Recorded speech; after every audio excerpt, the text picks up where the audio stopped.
parcel ko. Order ko ng order ko ng dalawang tablet. Ayan guys, sarado. Ito na siya guys. Dalawa yan in order ko.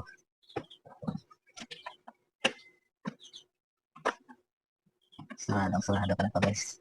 Sandali lang kukuha na ang gunting. Kung ayaw niyong perwisyo at ayaw niyong mangyari sa inyo ang mangyari sa akin, huwag kayong bibili ng tablet sa All About USA dahil ang tablet nila ay fake. Ang specs, hindi totoo ang nakalagay. Saka hindi rin totoo ang sinasabi ng All About USA na hindi sila nagtitinda ng fake. Kasi nungalingan ko yun dahil ako mismo nakabili ako ng tablet sa kanila na fake. At saka napakahirap po mag-insight sa kanila. Ang dami nilang palusot, kisyo ganyan, kisyo gito, kisyo ganyan. Basta ang dami nilang alibay para hindi ka mapalitan ng items. Pero ako pinilit ko talaga na makapalit ng items kasi walang silbi sa akin yung tablet nila. Fake nga eh. Hindi totoo yung specs. Ito naman yung kanyang silbi. Oh. See? Ito na nakita ko na sa kanyang specs. 512 gig siya. 12 gig. ROM.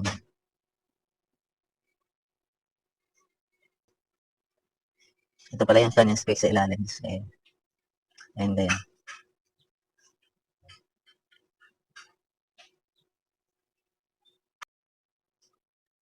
subukan natin. Dalawa pa lang binili ko, pero isa lang pinalitan ko. Kasi baka umiyak sila pag dalawang palitan ko eh. Yung isa nga, hirap na hirap ako magpalit. Yung dalawa pa kaya. At least, may mapakinabangan ako kahit isa lang. Sayang naman yung pera ko. Dito nahihirapan ako kasi wala siyang QR code. Yung dapat i-scan ko na lang siya. Ayaw ko kasi gumamit ng password. Masyadong mahaba yung password ng wifi namin. Wala kang scanning, hawa ka.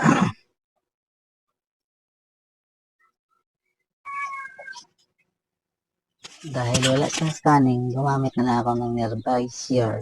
Kaya na-connect ko siya sa wifi. Okay na guys, na-connect ko na siya sa wifi. Na-observe ko lang dito guys, napakabagal ng kanyang wifi connection. 63 Mbps lang pala ang kaya nito. Samantala 500 Mbps yung wifi namin. Ang masasabi ko sa binibenta ng All About USA na tablet ay fake siya. Hindi totoo ang kanyang mga specs at naglalag din siya. Sobrang bagal pumick up ng internet. Kaya kung bibili kayo ng tablet, huwag kayong bumili sa All About USA. Fake ang tablet nila. Yun lang. Tapos nung papalitan ko na yung items, masyado nila ako kinahirapan. Pinabalik-balik na nila ako. Hirap at gutom at pagod ang inabot ko sa kanila. Kung hindi ko pa sila sinabihan na i-complain ko sila sa DTI, hindi pa sila napilitan na palitan yung tablet. Ayun, napalitan ko ng cellphone na lang na totoo yung specs. Kaya hindi na talaga ako bibili sa All About USA na yan. Fake ang tablet nila. Ang buong akala ko talaga, nakamura ako sa All About USA. Yun pala, mapapamura ka sa Inis. Mas mahal pa pala ang price nila kaysa TikTok. Sino ba naman hindi mapapamura sa Inis niyan? Makabili ka ba ng fake na items tapos nung papalitan mo na, kahirapan ka, pabalik-balikin ka? Matutuwa ka ba nun? Ang nangyari sa akin, lesson learn ito. Charge to experience. Huwag basta maniwala sa mga online seller na yan. Kasi lahat gagawin yan para makabenta lang ng paninda nila. Kahit na hindi totoo sinasabi nila, sasabihin nila yan para makabenta lang. Yun lang at maraming salamat.